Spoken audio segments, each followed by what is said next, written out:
Alright, today I'm going to be teaching you how to beat T3 Void Glooms, and I'm going to be teaching you how to do them for a little cheaper, and I'm also going to be guiding you through how to beat them. So what you want is you want Final Destination armor.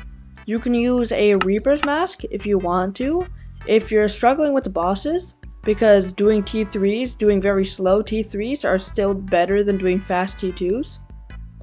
For equipment, you want just a normal set of equipment. You probably don't want these. You could swap them out for molten equipment for the extra damage. But the thing that you do need is the Vanquish Gas Cloak, because it gives you regen every single second. So for your main weapon, I would use a Katana. Void Edge and Vorpal work really well.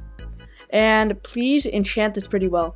At least Ender Slayer 6. Sharpness 6, just drop like a couple million on the enchants. Trust me, it's gonna help a lot. And for the kills on the Final Destination armor, I would recommend 10k kills, but as you see here, I am not at 10k kills for some of these pieces. And I would also recommend the Wand of Atonement, and put a Ruby Power Scroll on it, because it's gonna be a lot better. On some mobility item, you want Wisdom on your armor for the extra intelligence, and you definitely want at least 100 XP levels. For the pet, you want Enderman pet, at least level 85 is what I would recommend, because you're gonna be taking a lot less damage. And put a Dwarf Turtle Helmet on it, because you don't want the knockback. It's a lot easier without the knockback. And you also want a summoning ring. Put Wither Spectre Skulls, or you want to put Tank Zombies in it from M1.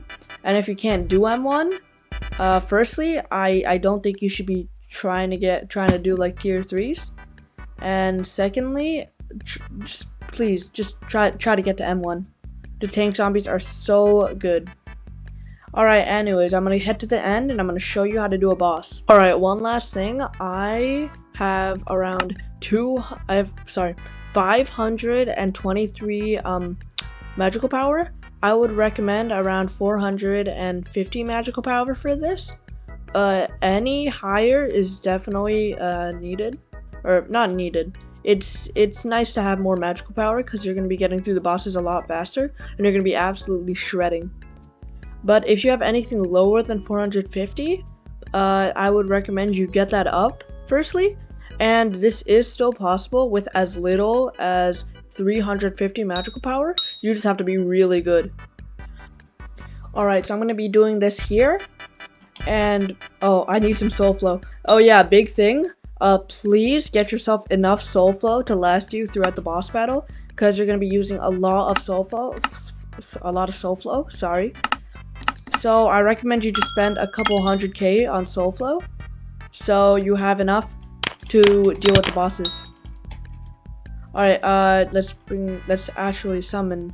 Let's actually accept the quest. Tier 3.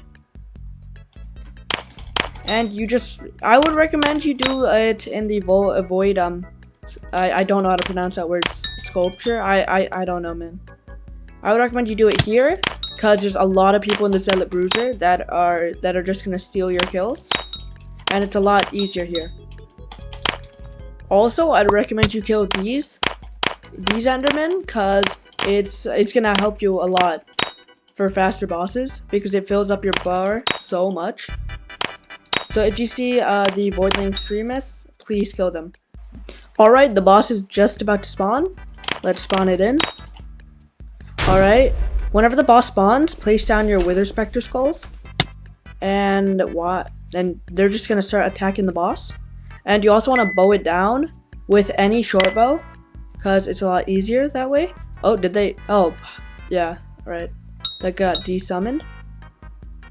Alright, just bow it down. Stay far away from it, because it deals a crap ton of damage. Like, look at how much damage it's dealing to me. It's crazy. Yeah, okay. And also keep on hitting it.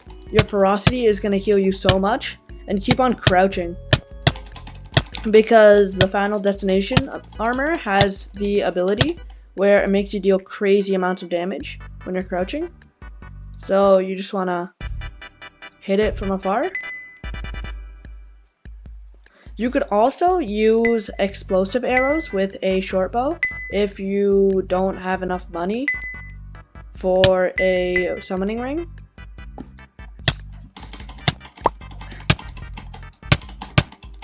And I'd recommend you use a mod for the beacons because it's just so much more helpful. And whenever you take too much damage, just disengage.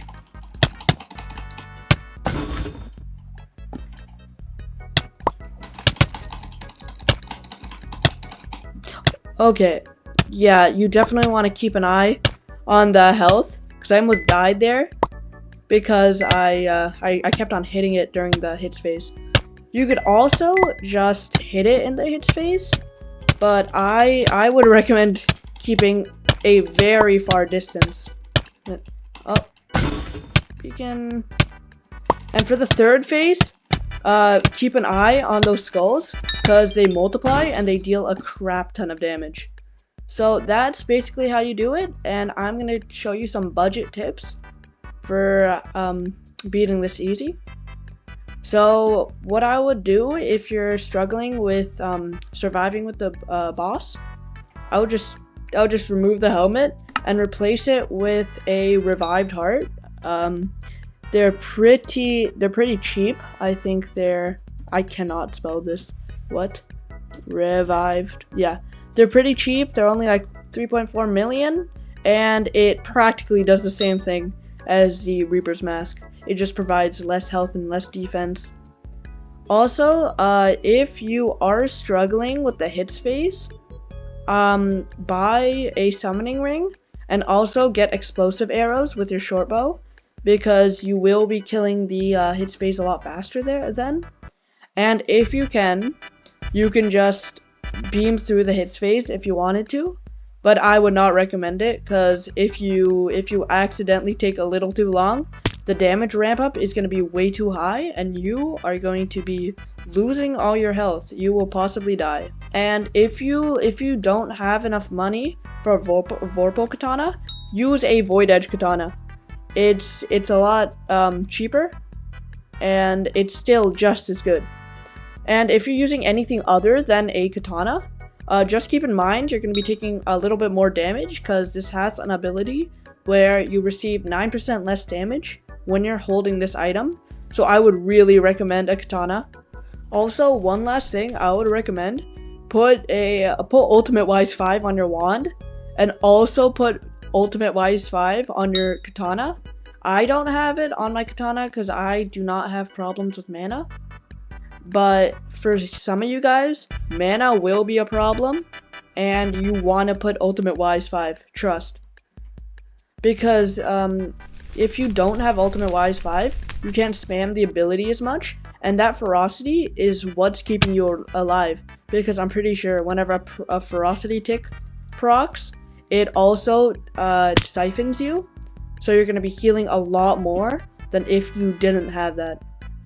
Alright, that's probably the end of the video. I'll see you in the next one, I guess. Bye.